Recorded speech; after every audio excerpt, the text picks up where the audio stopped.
والصلاة والسلام على سید الانبیاء والمرسلین اما بعد فاعوذ باللہ من الشیطان الرجیم بسم اللہ الرحمن الرحیم۔ الحمدللہ نبی کریم صلی اللہ علیہ وسلم کے بارے میں ذکر چل رہا تھا، اور اب ہم نے ان آیات کا انتخاب کیا ہے کہ جن میں نبی کریم صلی اللہ علیہ وسلم کی فضیلت اور کمال کا پہلو تو ہے ہی ہے، آپ کی بارگاہ کا ادب ذکر کیا گیا ہے، اور خصوصاً اگر کسی نے نبی کریم صلی اللہ علیہ وسلم کو ستایا ہے جو آپ کا دشمن ہے، اس کا جو اللہ تعالیٰ نے حشر کیا ہے اور اس کی جو مذمتیں کی ہیں، اور جس طریقے سے اللہ تعالیٰ نے پھر اپنے حبیب کریم صلی اللہ علیہ وسلم کی عزت و ناموس کی حفاظت فرمائی ہے اور آپ کا دفاع فرمایا ہے، آپ کی دلجوئی فرمائی ہے، وہ ان مضامین پر مشتمل آیات ہم آپ کی خدمت میں عرض کر رہے ہیں۔ تو سورۃ الاحزاب ہی ہے، آیت نمبر 53 سے ہم ذکر کرتے ہیں۔ یہ 53 اور آیت نمبر 53 ہے، بڑی کافی لمبی ہے، اور 54ویں پہ کو بھی لے لیں گے۔ تو اس میں ایک نبی کریم صلی اللہ علیہ وسلم کی بارگاہ کا ادب ذکر کیا گیا ہے، اور اس کے ساتھ ساتھ نبی کریم صلی اللہ علیہ وسلم کے لیے تعریف و توصیف کا پہلو بھی ذکر کیا گیا کہ آپ بڑی شرم، حیا اور مروت والے تھے، جس کا اظہار اس میں ہوگا۔ اس کا شان نزول پہلے سمجھ لیں کہ جب نبی کریم صلی اللہ علیہ وسلم کا بی بی زینب رضی اللہ تعالی عنہا سے نکاح ہوا، تو آپ نے لوگوں کو کھانے کے لیے بلایا، تو لوگ آتے تھے 2-2 4-4 کر کے، اور وہ کھا کے چلے جاتے تھے۔ آخر میں 3 اصحاب ایسے تھے جو بیٹھ کر سرکار کے حجرے میں باتیں کر رہے تھے۔ اب اس سے ایک تو اہل خانہ کو تکلیف تھی کہ وہ پردے میں تھیں تو وہ سامنے نہیں آ سکتی تھیں، اور دوسرا پھر یقینی سی بات ہے کہ آدمی جب خلوت میں ہوتا ہے تو گفتگو کرتا ہے، اٹھتا ہے، لیٹتا ہے، بیٹھتا ہے، تو وہ باتیں کرتے رہے۔ نبی کریم صلی اللہ علیہ وسلم نے جب ان کو ملاحظہ کیا تو آپ وہاں سے اٹھ گئے، اور یہ ایک اشارہ ہی تھا سرکار صلی اللہ علیہ وسلم کی طرف سے کہ بھئی اب آپ چلے جائیں، بہت لیٹ ہو گئے۔ لیکن سرکار کی حیا، آپ کی شرم مبارکہ، آپ کی مروت ایسی تھی کہ زبان سے نہیں فرما رہے کہ چلے جاؤ، اتنے رات ہو گئی، تو آپ وہاں سے باہر آ گئے اور تمام ازواج کے پاس تشریف لے گئے۔ تھوڑی دیر بیٹھے، دیگر اپنی ازواج کے پاس، پھر نبی کریم صلی اللہ علیہ وسلم تشریف لائے، اور اس کے راوی حضرت انس رضی اللہ تعالیٰ عنہ ہیں، بخاری کی روایت ہے، اور انہوں نے خود حضرت انس رضی اللہ تعالیٰ عنہ نے 2 جگہ یہ شروع میں ہی ہے اور ذکر فرمایا اس کو۔ تو سرکار جب دوبارہ تشریف لائے، پھر وہ باتیں کر رہے تھے، پھر سرکار تشریف لے گئے۔ تو جب وہ سرکار باہر نکلنے لگے تو پھر ان کو تھوڑا سا احساس ہوا، اور وہ اٹھ کر گئے، اور پھر سرکار اندر تشریف لے گئے اور آپ نے پردہ کھینچ دیا۔ اس پر پھر یہ آیت کریمہ نازل ہوئی۔ تو اس تھوڑے سے پس منظر کے بعد اب دیکھیے کہ یہاں نبی کریم صلی اللہ علیہ وسلم اذیت محسوس فرما رہے ہیں، اور اللہ تبارک و تعالیٰ اپنے حبیب کریم صلی اللہ علیہ وسلم کی اس تکلیف اور اذیت کو ملاحظہ فرما کر ہمیں ادب سکھا رہا ہے کہ اس بارگاہ کا ادب کیا ہے۔ ارشاد ہوا کہ یا ایھا الذین آمنو، اے ایمان والو، لا تدخلوا بیوت النبی، نبی کے گھروں میں داخل نہ ہو، الا مگر ان یؤذن لکم الی طعام غیر ناظرین اناہ، جب تک کہ تم اذن نہ پاؤ، اجازت حاصل نہ کر لو، اس وقت تک تم یہاں نہ رہو۔ مثلا کھانے کے لیے بلائے جاؤ، نہ یوں اس طرح نہ آؤ کہ خود اس کے پکنے کی راہ دیکھو، یعنی اگر تمہیں دعوت میں بلایا جائے تو آؤ، یہ نہیں کہ دعوت میں نہیں بلایا اور پھر آ کر نبی کے کھانے کی طرف نظر ڈالنا شروع کر دو، یہ صحیح نہیں ہے۔ ولیکن اذا دعیتم، ہاں جب تمہیں بلایا جائے، فادخلوا، تو تم داخل ہو جاؤ، حاضر ہو بالکل۔ فاذا طعمتم، پھر جب تم کھانا کھا چکو، فانتشروا، تو تم پھر متفرق ہو جاؤ، فوراً اٹھ کے چلے جاؤ۔ ولا مستأنسین لحدیث، ایسا نہ کرو کہ بیٹھے باتوں میں، کسی باتوں میں مشغول رہ کر اپنے دل کو بہلانا شروع کر دو۔ ان ذالکم کان یؤذی النبی، بے شک اس عمل میں نبی کریم صلی اللہ علیہ وسلم کو اذیت و تکلیف ہوتی ہے۔ فیستحیی منکم، تو نبی کریم صلی اللہ علیہ وسلم تم سے، تمہارے بارے میں حیا فرماتے ہیں،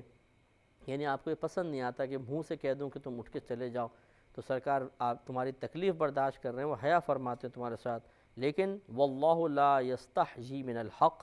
اللہ تبارک و تعالی حق ظاہر فرمانے میں شرم نہیں فرماتا،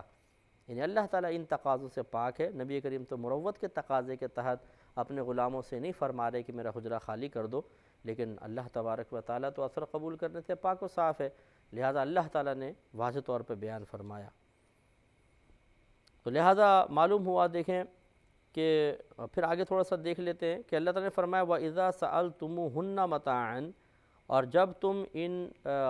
ازواج رسول صلی اللہ علیہ وسلم سے استعمال کی کوئی چیز طلب کرو تو فَاسْأَلُوهُنَّ مِنْ وَرَاءِ حِجَابٍ، تو تم ان سے پردے کے باہر سے کوئی چیز مانگو، یہ نہیں کہ سامنے آ جاؤ، پردے کے باہر سے دائرہ ادب میں رہ کے مانگو۔ ذَلِكُمْ أَطْهَرُ لِقُلُوبِكُمْ وَقُلُوبِهِنَّ، اس میں زیادہ صفائی ستھرائی ہے تمہارے دلوں کی بھی اور ان خواتین کے دلوں کی بھی۔ وَمَا كَانَ لَكُمْ أَن تُؤْذُوا رَسُولَ اللَّهِ، اور تمہیں یہ حق نہیں پہنچتا ہے کہ تم اللہ تعالیٰ کے رسول کو اذیت پہنچاؤ۔ وَلَا أَن تَنْكِحُوا أَزْوَاجَهُ مِن بَعْدِهِ أَبَدًا، اور یہ بھی تمہارے لیے جائز نہیں ہے کہ تم نبی کریم صلی اللہ علیہ وسلم کی ازواج سے نکاح کرو ان نبی کے دنیا سے پردہ فرما جانے کے بعد، ابداً کبھی بھی، یعنی ان کے بعد تم کسی نبی کی زوجہ سے نکاح نہیں کر سکتے ہو۔ إِنَّ ذَلِكُمْ كَانَ عِنْدَ اللَّهِ عَظِيمًا، بے شک یہ اللہ تبارک و تعالیٰ کے نزدیک بہت سخت بات ہے کہ اگر تم اس طرح کی کوشش کرو گے تو آپ غور کریں کہ دیکھیں نبی کریم صلی اللہ علیہ وسلم کو اذیت ہوئی، تکلیف ہوئی، آپ کو ان کا یہ عمل ناپسند رہا تو اللہ تعالیٰ نے فوراً آیات نازل فرما دی۔ اس کا مطلب ہے کہ اذیت رسول کوئی معمولی چیز نہیں ہے، سرکار کی تکلیف کوئی معمولی چیز نہیں ہے، آپ کی بے چینی کوئی معمولی چیز نہیں ہے، یہ بہت بڑی چیز ہے، اس کا ادب اور احترام کرنا چاہیے۔ اور اب اس یزید پلید کے بارے میں بھی تھوڑا غور کریں، جس نے نواسۂ رسول کو معاذ اللہ ثم معاذ اللہ اتنی اذیت اور تکلیف دی ہے، تو اس کا کیا انجام ہوگا سوچئے کہ اور ہم پھر اس یزید کے بارے میں یہ کہیں کہ جی وہ صحیح تھا، اور امام حسین رضی اللہ تعالیٰ عنہ کے بارے میں الٹے سیدھے الفاظ کہے جائیں، یہ قطعاً غیر مناسب ہے، اس پہ بھی ذرا توجہ کرنی چاہیے۔ تو جب اللہ تبارک و تعالیٰ صرف صحابہ کرام کے بیٹھنے کی وجہ سے، دیر تک بیٹھنے کی وجہ سے پہنچنے والی اذیت، تکلیف، رنج، ملال، کوفت کو ناپسند فرما رہا ہے اور فوراً آیات اتار کر انہیں قرآن کی زینت بنا دیا گیا ہے، تو سوچئے کہ اس سے بڑھ کر جو پھر باعث تکلیف بنے گا وہ کس قدر سخت معاملے والا ہوگا۔ اور اس سے بھی معلوم ہوا کہ دیکھیں ان صحابہ کرام علیہم الرضوان کا ارادہ یقیناً تکلیف دینے کا نہیں تھا، لیکن بغیر قصد و ارادے کی بھی تکلیف تو پہنچ رہی تھی نا، تو آیات نازل ہو گئیں۔ یہی میں آپ کو پچھلے پروگرام میں بھی سمجھا رہا تھا کہ ضروری نہیں ہے کہ ہم قصد و ارادے کے ساتھ تکلیف پہنچائیں تو گرفت ہو، کیونکہ پھر تو ایمان ہی جائے گا۔ اگر غیر ارادی طور پر بھی نبی کریم صلی اللہ علیہ وسلم کو تکلیف یا رنج پہنچے، وہ باعث گرفت ہے، باعث مذمت ہے، اس پہ ہمیں توبہ کرنی چاہیے۔ تو اللہ تعالیٰ نے بیان فرمایا کہ اے ایمان والو، نبی کریم صلی اللہ علیہ وسلم کے گھروں میں بغیر اجازت کے داخل نہ ہو، اور کھانے کی طرف جب تک کہ تمہیں کھانے کی اجازت نہ دی جائے، اور ایسا نہ کرو کہ بغیر دعوت کے آ کے دیکھنا شروع کر دو، تو یہ بھی ایک ادب احترام بتایا۔ ہاں، جب تمہیں بلایا جائے کھانے کی طرف، بالکل آؤ، کھانا کھاؤ اور پھر فوراً وہاں سے جدا ہو جاؤ۔ ایسا نہ کرو کہ وہاں بیٹھے ہوئے کوئی اپنی مزیدار باتیں کرتے رہو، اس سے نبی کریم کو ایذا ہوتی ہے۔ تو اس کے بعد یقیناً جب یہ آیت نازل ہو گئی ہوگی پھر کوئی بیٹھے گا آئندہ کبھی نہیں، اور انہیں بھی جو بیٹھے ہوں گے ان کو کتنا افسوس ہوا ہوگا کہ ہم نے کیوں توجہ نہیں کی کہ ہمارے بارے میں آیت نازل ہو گئی کہ ہم باعث تکلیف بن گئے غیر ارادی طور پر، انہیں بھی افسوس ہوا ہوگا، اس کا انکار نہیں ہے۔ اس لیے اس پہ توجہ کرنی چاہیے۔ اور وہ صحابی تھے، نبی کریم صلی اللہ علیہ وسلم کے صحبت یافتہ تھے، اور صحابی اللہ کا پیارا ہوتا، تو اس کا مطلب یہ ہوا کہ نبی کریم صلی اللہ علیہ وسلم کا محبوب بھی اگر کسی غیر ارادی طور پہ باعث تکلیف بنے تو بہرحال اس پر تنبیہ اللہ تعالیٰ کی طرف سے ہوتی ہے۔ اور اس میں نبی کریم صلی اللہ علیہ وسلم کے کمال کا پہلو یہ ہے کہ آپ اتنے بڑے منصب پر ہونے کے باوجود مروت کے تقاضے کے تحت حیا فرماتے ہیں، شکایت نہیں کر رہے ہیں۔ یہ بہت بڑی بات ہے، اس کو ذرا غور کیجئے گا کہ اللہ تعالیٰ نے آپ کی مدح فرمائی ہے اس جہت سے کہ شکوہ نہ کرنا، شکایت نہ کرنا، اپنے شکوہ شکایت کو ضبط کر لینا بہت بڑی بات ہوتی ہے۔ بعض ہماری بہنوں کی تو عادت ہوتی ہے شوہر کو ہر بات میں شوہر سے شکوہ کرنا، شکایت کرنا، محلے کی عورتیں آ جائیں، شوہر کی شکایت، شوہر کے بارے میں شکوہ، اللہ تعالیٰ کے بارے میں شکوہ کرنا۔ اور عام ہم مسلمانوں کے اندر بھی، مردوں کے اندر بھی ایسا ہو گیا ہے کہ ہر بات میں کوئی نہ کوئی شکوہ، کوئی نہ کوئی شکایت۔ تو یہ طریقہ کار غلط ہے۔ نبی کریم صلی اللہ علیہ وسلم کتنے صبر کے ساتھ سکون کے ساتھ آپ نے یہ اذیت برداشت فرمائی۔ اللہ کی طرف سے دلجوئی کے لیے آیات نازل ہوئیں، لہذا ہمیں بھی کوشش کرنی چاہیے کہ نہ تو کسی کے لیے باعث اذیت بنے اور نہ حیا کے دامن کو چھوڑیں۔ ایسے مقام پر مروت اختیار کرنا اور تھوڑی بہت کسی کی اذیت پہ صبر کر لینا ہی بہت بہتر ہے۔ اور اس میں ایک ضمنی خیر بات آ گئی ہے، لیکن میں چاہتا ہوں چلے آ گئی ہے تو ہم اس پہ تھوڑا سا کلام کر لیتے ہیں کہ اللہ تعالیٰ نے فرمایا کہ صحابہ کرام کو مخاطب کرتے ہوئے کہ جب تم ان ازواج مطہرات سے، نبی کریم صلی اللہ علیہ وسلم کی ازواج سے عام استعمالی سامان کو طلب کرو تو پردے کے پیچھے سے کرو۔ دیکھیں، میوں وراء حجابن، پردے کے پیچھے سے تم طلب کرو۔ ذالکم اطہر لقلوبکم وقلوبہن، یہ زیادہ پاکیزہ ہے تمہارے دلوں کے لیے بھی اور ان ازواج کے دلوں کے لیے بھی۔ اب آپ غور کریں یہ ازواج کون ہیں جنہیں خود قرآن عظیم میں اللہ تبارک و تعالیٰ امہات المؤمنین قرار دے رہا ہے، تمام مومنوں کی مائیں۔ اس ماں سے جب کوئی چیز مانگنی ہے تو بہرحال وہ ماں بھی ایک غیر محرم عورت تو ہیں، وہ روحانی والدہ ہیں، حقیقی والدہ تو نہیں ہے کہ محرم بن جائے، لہٰذا پردے کے پیچھے سے مانگو۔ اور یہ کیوں مانگو؟ اس لیے تاکہ اب دیکھیں نا صحابہ کرام اور کہاں ازواج مطہرات، ایک روحانی والدہ، دل میں کوئی برا خیال آ سکتا ہے؟ نہیں، لیکن اللہ تبارک و تعالی ہماری تعلیم کے لیے جانب احتیاط کو اختیار کرنے کا حکم ارشاد فرما رہا ہے کہ اس سے تمہارے دل بھی پاکیزہ رہیں گے، ان کے دل بھی پاکیزہ رہیں گے، کیونکہ جب انسان قریب آتا ہے، باتیں کرتا ہے، نگاہ پڑتی ہے تو پھر دل میں کچھ خیالات آ سکتے ہیں، ان کو جگہ ہی نہ دو، ان کو موقع ہی نہ دو، تم باہر رہو، پردے کے پیچھے سے مانگو۔ تو بڑی معذرت کے ساتھ ذرا تھوڑا سا غور کیجیے گا، اس سے وہ حضرات ذرا درس حاصل کریں کہ جو علماء ہیں یا فقہاء ہیں اور خصوصاً پیر حضرات ہیں کہ وہ عورتوں کو سامنے بٹھاتے ہیں، بے پردہ عورتیں ہوتی ہیں، ان کے اطراف میں ہوتی ہیں، بعض تو عورتوں کو ہاتھ میں ہاتھ لے کر بیعت کر رہے ہوتے ہیں، بعض عورتیں ان کے پیر دبا رہی ہوتی ہیں یا ہاتھ دبا رہی ہوتی ہیں پیر صاحب کے۔ تو آپ خود سوچئے کہ کیا امہات المومنین سے بڑھ کر اور صحابہ کرام سے بڑھ کر کوئی طہارت قلب والا ہوگا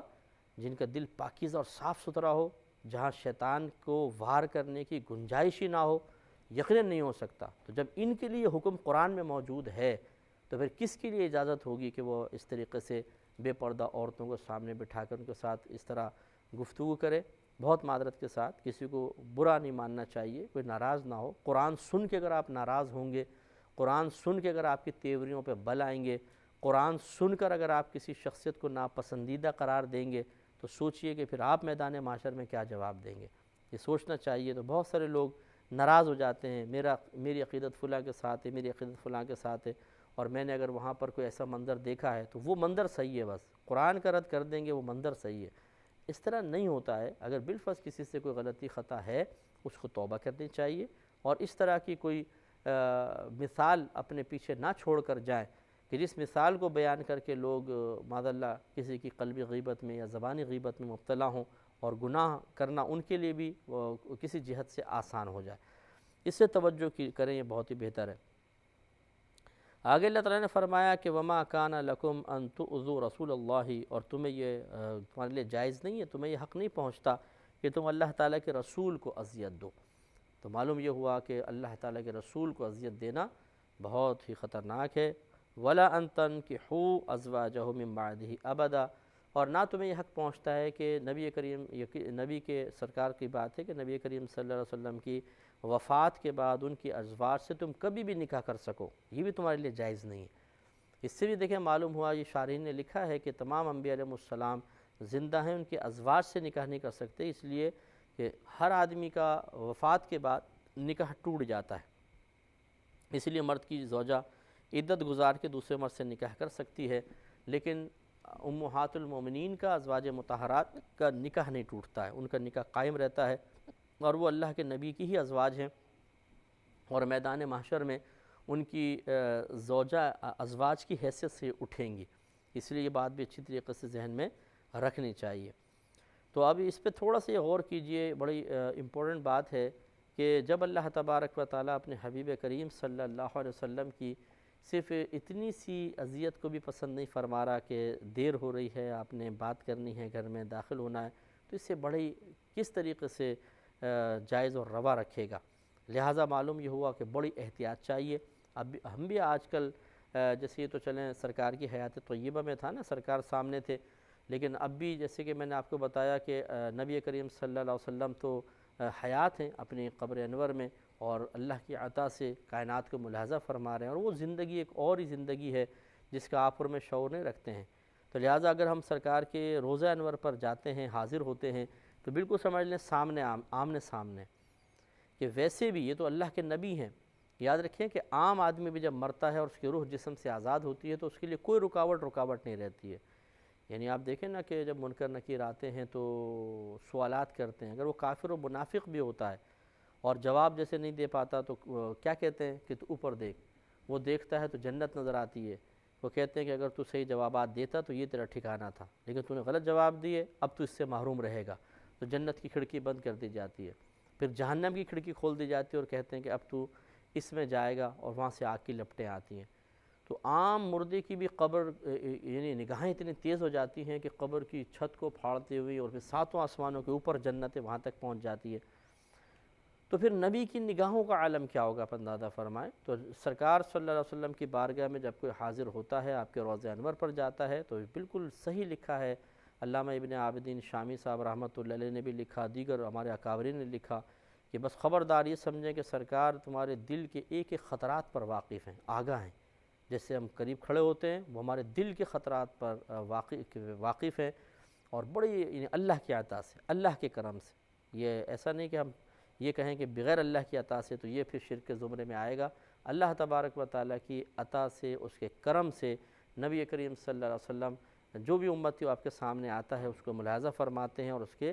قلب انور کی قلب کی جو کیفیات ہے اس تک کو سرکار محسوس فرما لیتے ہیں، جان لیتے ہیں۔ اس لیے بڑا ادب اور احترام۔ تو وہاں پہ ایسا نہ ہو کہ ہم مسجد نبوی میں کوئی بے ادبی کریں، کوئی کسی وہاں پہ جو لوگ بیٹھے ہوئے ہیں ان کے ساتھ بدتمیزیاں کرنا شروع کر دیں، جھگڑا کرنا شروع کر دیں، کہ یہ بھی نبی کریم صلی اللہ علیہ وسلم کے لیے باعث تکلیف بن سکتا ہے۔ تو اس لیے خلاصہ کلام یہ ہے کہ یہ بارگاہ بڑی نازک بارگاہ ہے۔ یہ اس میں تو دیکھیں نا صحابہ کرام علیہم رضوان، بخاری کی روایت میں عرض کر رہا ہوں کہ صحابہ کرام علیہم رضوان کہتے ہیں کہ جب تک نبی کریم صلی اللہ علیہ وسلم دنیا میں جلوہ افروز رہے، ہم اپنے ازواج سے نہ زیادہ مطلب ہنسی مذاق کرتے تھے، نہ اور بہت زیادہ کوئی ایسا مسئلہ کرتے تھے کہ ہمیں خوف ہوتا تھا کہ ہمارے بارے میں کوئی حکم نازل نہ ہو جائے۔ پھر جب سرکار کا وصال مبارکہ ہوا تو پھر وحی کا سلسلہ بند ہوا تو ہم باتیں وغیرہ کرتے تھے۔ تو اس لیے ذرا اس میں ہمیں جب وہ اتنے محتاط ہے تو ہمیں بدرجہ اولیٰ احتیاط کرنی چاہیے۔ اللہ تعالیٰ سے دعا ہے کہ جو کچھ سنا اس پر عمل پیرا ہونے کی توفیق عطا فرمائے، آمین۔ وآخر دعوانا